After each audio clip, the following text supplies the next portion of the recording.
Hi, kiddos. Thanks for coming to Grandpa Ken's December, where we're reading all kind of winter stories until the 15th of December. Then I'm going to read the 12 stories of Christmas. But guess what? Now we're just leading up to it. So I'm going to read one of my favorites. I don't know about you, but Rudolph. Rudolph the Red Nosed Reindeer had a very... Oops, here we go. Better just read on. Way up at the North Pole, there's a magical place called Christmas Town. That's where Santa lives with Mrs. Claus and all his elves and reindeer. It was also where Rudolph, the most famous reindeer of all, lived. Like all reindeer in the North Pole, Rudolph's greatest dream was to pull Santa's sleigh. But he wasn't like any of the other reindeer in Christmas Town, because Rudolph had a bright, shiny, red nose. Yes, can you imagine? Oh, a big, shiny, red nose. When he was little, Rudolph wore a pretend nose so he would look like all the other reindeers. He impressed everyone as the reindeer games too. He was a natural at flying. But one day, Rudolph's pretend nose popped off, and the other reindeer all laughed and called him names. Who ever heard of a reindeer with a red nose? It seemed like Rudolph just didn't fit in. Oh, was that very nice? See, when kiddos are different, we shouldn't make fun of them. Since everyone learned the truth, Rudolph would never be allowed to pull Santa's sleigh, so he decided to set off on his own.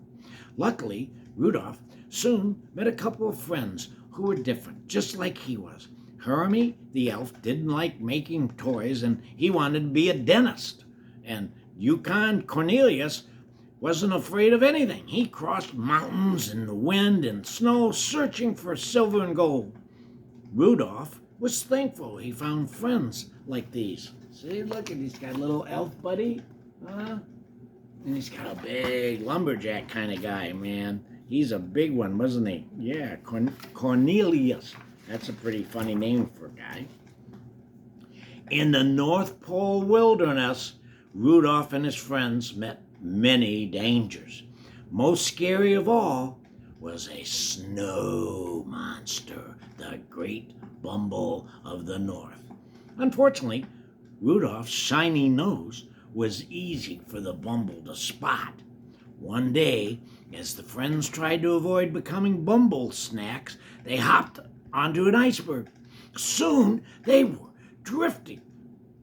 When they landed, they were on an island of misfit toys, a mysterious place where the world's most unusual and unwanted toys came to live. Rudolph and his friends felt at home. Rudolph realized that he didn't mind being different. Ooh, look at the snow monster, kiddos. Wouldn't that scare you? Oh, yeah, you bet.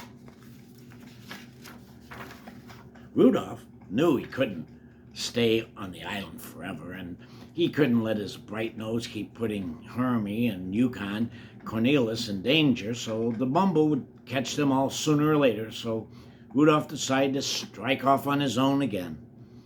Time passed, and Rudolph grew and grew and grew, and now more grown up, Rudolph began to see that he couldn't keep running from his troubles. And you can't, kiddos. You gotta face them.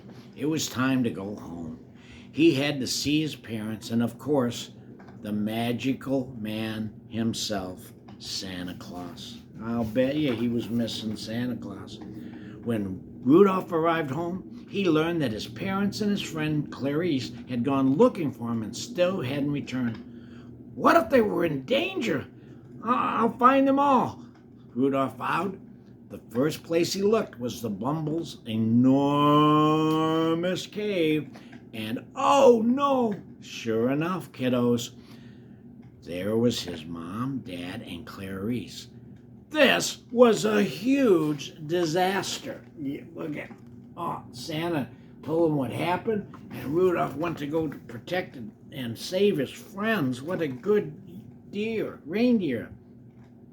It was lucky that Jeremy and Yukon Cornelius happened to pass the bumblebee caves. Leaping into action, Jeremy hurled the bumble outside the cave by oinking like a pig. As everyone knows, pigs are Bumble's most favorite treat.